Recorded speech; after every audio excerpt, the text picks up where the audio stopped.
গেরুয়া শিবিরে ভাঙন অব্যাহত। ভোটের আগে শক্তি বাড়ছে তৃণমূলের।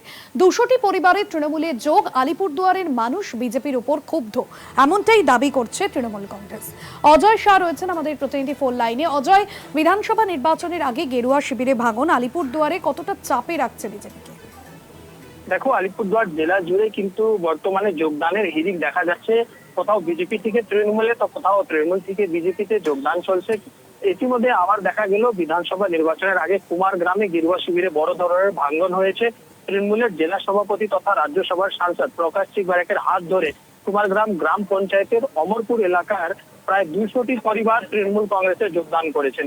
যোগদান সভায় উপস্থিত ছিলেন প্রকাশ চিকবারেক সহ দলের অন্যান্য নেতৃত্বরা। প্রকাশ চিকবারেকের বক্তব্য রয়েছে যে বর্তমানে সময়ে রাজ্যের মুখ্যমন্ত্রী উন্নয়নমূলক কাজ দেখিয়ে প্রায় প্রতিনিয়ত কিন্তু মানুষজন বিজেপি সহ বিভিন্ন দল ছেড়ে তৃণমূল কংগ্রেসে যোগদান করছে। এর ফলে কিন্তু জেলা জুড়ে তাদের শক্তি বৃদ্ধি হচ্ছে।